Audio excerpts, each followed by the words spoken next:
not okay. This needs to stop now. Hey, come back here. I thought it was E2. What was that? I don't know. Bilbo knocked the white bowl off the... Oh, shit, I forgot how to look back at you if you try to run out. No! Fuck, it tricked me. You know, games kind of do that sometimes. History's a funny thing. I actually wanted to be a history teacher back in the day. I actually went to college to be a history teacher. And, unfortunately, didn't work out. I guess maybe I pissed off the wrong instructors. I don't know. All I know is that I am here doing this YouTube channel, and I have this massive pool of knowledge in my head that is sometimes useful, sometimes it's not, sometimes, most of the time it's accurate, sometimes it's not. All I know is that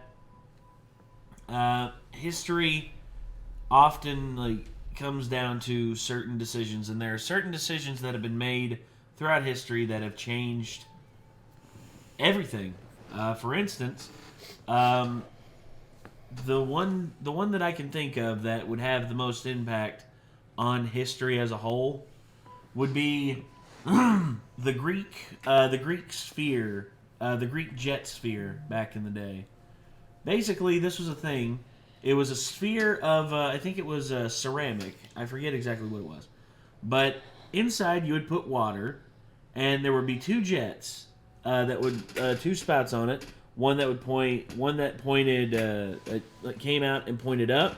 The other one that came out and pointed down. And basically, what you would do is you would put a flame underneath it, and it would cause the ball to spin. Because the steam inside would jet out, and it would make the ball spin. Now, this was in ancient Greece, thousands of years before the invention of the steam engine. If some Greek inventor had been just a little bit curious as to why the steam was doing what it was doing, and how that could be potentially applied to everyday stuff, Could have potentially had, propulsion, even sooner in history. we would have had steam, we would have hit the Industrial Revolution a full, few thousand years before it initially happened. Where would we be right now? Would we be spacefaring? Would we be in other galaxies? And don't know. It's one of the biggest historical what-ifs that has ever existed. And sometimes it's missed opportunities, sometimes it's tragedies, and sometimes it's just stuff that we don't even bother to really comprehend because it's just beyond our understanding. You sure you're all right, Kate? Mm-hmm.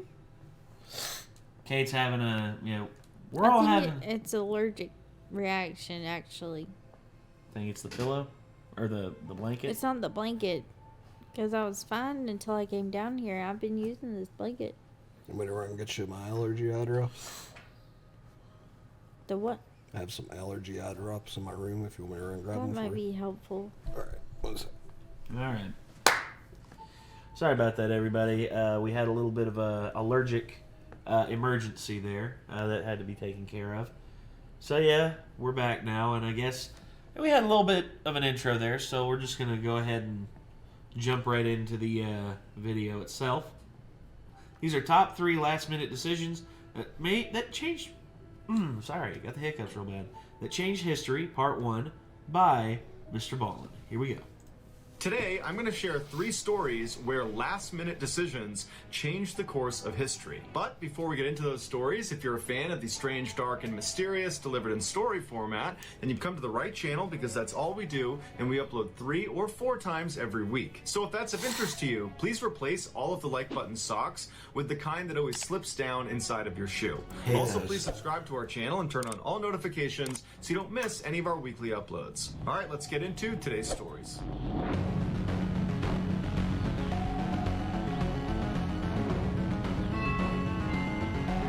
God. On the evening of October... You need to go? No. 4th, 1912, a United States political candidate was in his hotel room in Milwaukee, Wisconsin. In less than an hour, he was scheduled to deliver a very important speech to local voters he hoped to sway in his favor. Even though he was nervous, he was really excited about giving this particular speech because he and his speechwriters had spent weeks putting together this 50-page script that he was now holding in his hands. And so he paced around the room, flipping through the first couple of pages of the script, reciting lines before checking his watch and seeing that it was time to go. And so he took a deep breath, he took his thick 50-page document, folded it in half, and then tucked it inside his right inner jacket pocket. And when he was ready, he walked out his hotel door, down the front steps, and out the front door of the hotel where a huge crowd was waiting for him. People were singing his praises and yelling to him and trying to get him to react to them as he walked out of the hotel towards his car. And as he was walking, his own personal security detail had formed up around him and were doing their best to keep the crowd at bay. And when the candidate finally got to his open-air car, he stepped inside and then stood up, took his hat off, and continued to wave to the crowd. And then right before his car was about to take off, there was a loud bang from somewhere out in the audience, and the candidate hunched over. He had been shot. His security detail immediately recognized who the gunman was, and they attacked him, kicking his gun away and putting him in a chokehold. And the rest of the crowd kind of forms up and begins beating on this gunman. And amidst all this chaos, the candidate who's just been shot stands up and yells to the crowd, "Don't kill him! Don't kill him! Bring the gunman to me." And the crowd is so surprised that their candidate is not on the ground because, again, he's just been shot, that they stop. I've heard this story, but attacking not the in this gunman. much detail. And even the security detail, they're just holding the guy in a chokehold, looking up at the candidate like, "Really? You're not down? You just got shot." And so the candidate looks at the gunman and he says, "Why'd you do it?" And the gunman stays silent. And so the candidate says, "Okay, just take this guy away." And so the security detail hand this guy off to the cops. And so now the crowd's all looking at the candidate, wondering how in the world he's acting like everything is totally okay, because again, he just got shot. And so this is when the candidate reaches into his jacket and he pulls out that thick script he had tucked inside of his right pocket, and he holds it up to the crowd, and there's clearly a bullet hole that went through the script. The script had stopped the bullet and saved the candidate's life. All of his aides were urging him to go to the hospital immediately, but the candidate refused and said, "Bring me to that speech." And just a couple of minutes later, the famous American president, Theodore Roosevelt, delivered his 50-page speech, although he did have to make some changes to it on the fly because there were holes on every page. Yep. Yeah. Got shot and then made the same speech. That's amazing. The old oak himself. Oh, sorry. Y'all good? Yeah. The tissue was just rolling down that I gave her to. On an icy Use cold the eye December drops night here. in 1776, a farmer living in New Jersey looked out his window and thought he saw something move at the end of his road. He put his hands to the glass and Thank tried to you. get a better look, but he couldn't see it. It was too dark, there was no illumination. But he didn't need to see it to know what it was. He could hear it coming. Panicked, he stumbled backwards, turned around, ran into his bedroom where he told his wife to stay in the house, keep the kids here, do not leave for any reason. And then this farmer bolted out his back door, hopped on his horse, and began blazing towards town. He didn't know how much time he had, but he knew he had to warn the German man, Johann Rahl. After riding for a couple of minutes, he arrived at the town of Trenton. He turned down a couple side roads, and then he arrived at this beautiful two-story home where Johann was staying. And so the farmer got off his horse and walked towards the front door, and right before he got there, a German soldier came outside, shut the door behind him, and told the farmer to stop. And the farmer told the soldier in English that he had to speak to Johann. He had a warning for him, but the German soldier didn't speak any English, and so there was this total miscommunication, and at some point the German soldier indicated to the farmer that it was impossible for him to come inside, that Johann was actually playing cards and did not want to be disturbed, and so the farmer needed to leave. But the farmer was desperate, and he pleaded with the soldier to let him speak to Johann. It was an emergency. He had a warning for him. But the soldier either again didn't understand or he just didn't care. And he tried to tell the farmer to leave once again.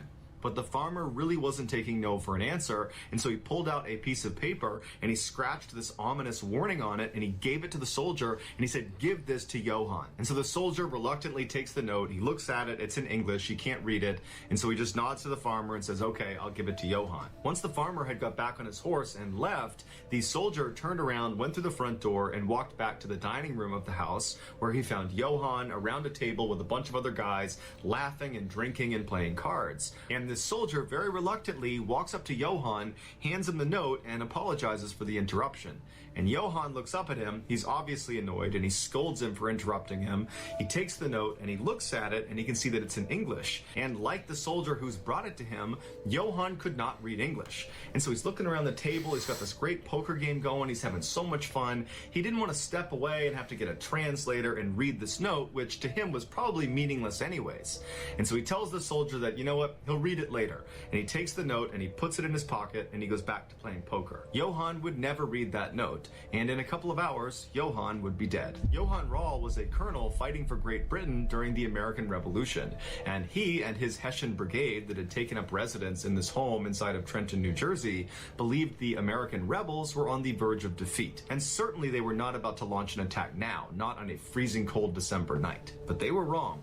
That farmer was a British loyalist, and what he saw when he looked out the window at the end of his road was the famous American military general George Washington and his ragtag army after they had just completed their famous secret crossing of the Delaware River. That note Johann was handed was a warning that they were on the way. Had he bothered to read it, he and his well-trained Hessians could have very easily crushed Washington and his men, and that would have been the end of the American Revolution, and America would still be a British colony today. Instead, Johann and his men were caught off guard and That's wiped one of out. the things. There's several I had things. never heard about that. That's crazy. Oh yeah, the Hessians, like they were mercenaries that the British brought in. They were extremely well trained. They knew war back and forth. And they were considered by many to be like one of the British, one of the best like brigades that the British brought into the war.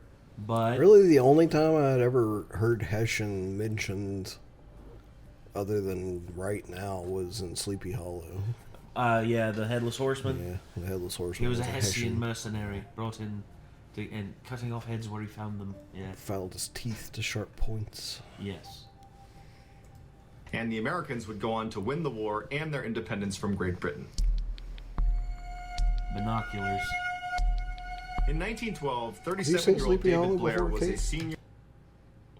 Huh? Are you falling asleep? Have you seen Sleepy Hollow before? Sleepy Hollow? Johnny Depp?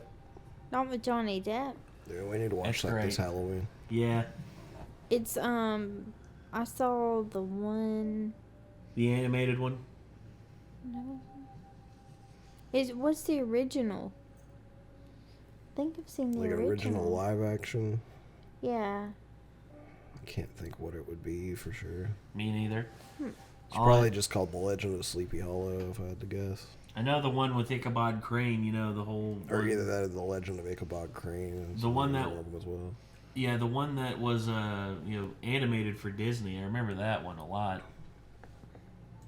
Merchant seaman working for the British shipping company called White Star Line. In February of that year, he was informed by his company that he would be the second officer of this massive luxury cruise liner that was still being built in Northern Ireland. As the second officer, David's primary responsibility was the ship's navigational operations, amongst other things. Now, David had handled these responsibilities on other ships, but he'd never done it on a ship of this size. This would easily be the most challenging thing David had done in his career to date. But he told his family he was really excited about it. David immediately moved to Belfast, where the ship was being built, and he lived there for 3 months until construction was done. On April 2nd, the final rivet was put into the ship, and it was launched successfully into the water. And then after that, David and the rest of the crew and staff got on board, and they set sail. Their first stop was Southampton in the UK, and for this leg of the journey, it was just going to be the crew and the staff. 2 days later, they arrived without incident, and for the next several days, the ship remained in port as the crew prepped it for its first true maiden voyage, which was going to be to New York City. On April 10th, all preparations had been made,